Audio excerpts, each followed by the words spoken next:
Now I can't remember. I'm off track. But this is usually done for the purpose of resale. So they will steal the artwork so that they can resell it somewhere else. Sometimes they'll even sell it or make copies of it and then sell it to private collectors. So there's an amateur type of thief and a finders keepers.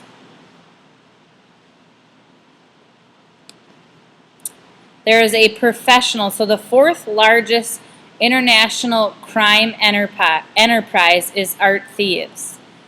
There are two major types: the super thief, who steals for the thrill. Nathan Beadle to the office, please. Nathan Beadle to the office. So it says professional theft of art may occur for several reasons. Criminals intend to sell the work on the open market. Work generally ends up being recovered, so you cannot steal that multi-million-dollar Da Vinci on eBay without someone noticing. So that basically means when you steal this big, high-profile painting, someone's going to be able to find it because they're looking for it, they know it's missing, and if you try and sell it somewhere else, it's going to be red flagged, and then there you go, you're caught. So that's why a lot of times they'll do it on the black market or kind of under the rug a little bit.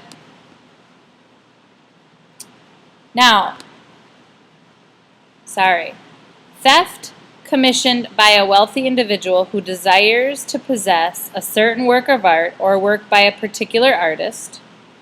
Crimes are more difficult to solve since collectors tend to stash their art in a vault and may only show it off to other wealthy friends so they won't find out. And pieces are not usually found until after the death of a collector. So some of these wealthy people will actually know that the artwork is stolen, but they will pay for it anyways, and they will just keep it and have it as part of their collection, but not really show it off unless they're showing it to someone that they know they won't get in trouble by. I wish I didn't have to go up and down. Third, the thrill of the challenge. So overcoming something that you think is impossible, kind of like Mission Impossible, where there's security cameras, guards, buildings with just this immaculate security system that you think you can't get through. So it's the thrill of being able to figure out the systems and the codes and get through everything.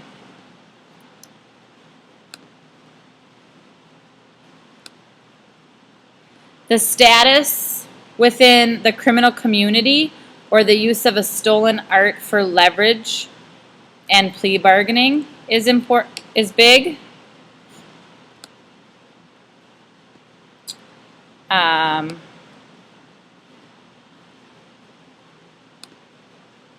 The love or obsession with a particular artwork. So where do they strike? Museums, galleries, churches, and private collections. So those are the different areas where art theft happens.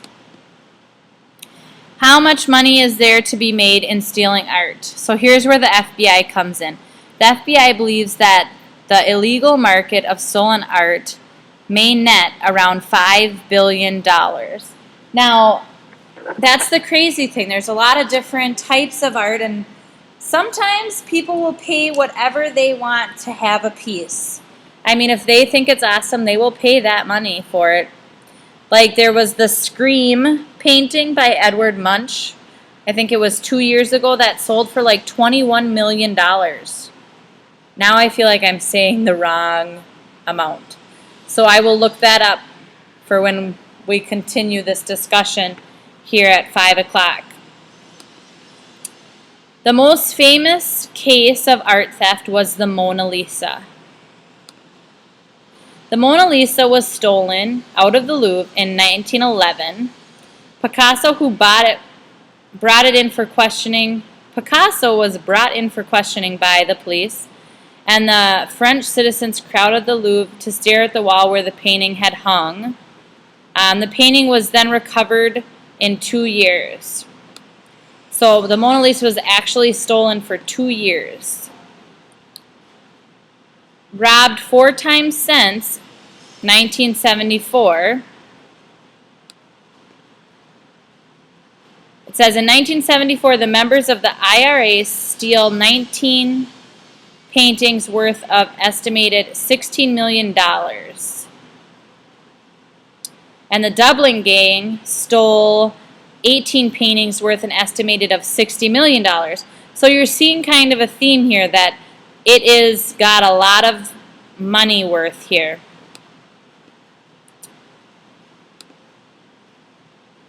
We're going to skip a few.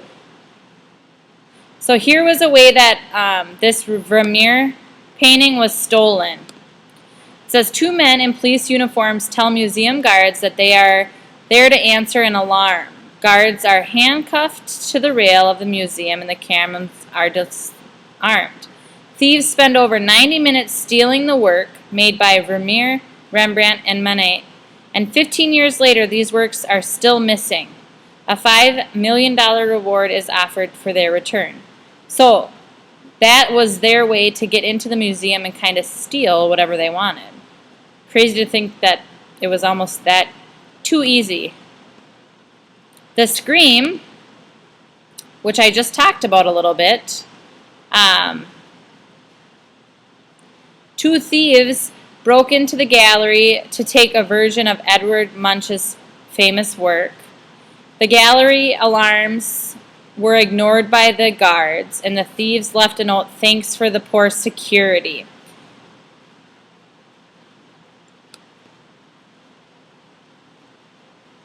These are just a few more.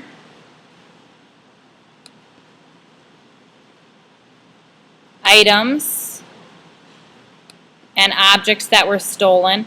And this is actually a slideshow that I will send to you so you can see it's actually a link. I'm looking online.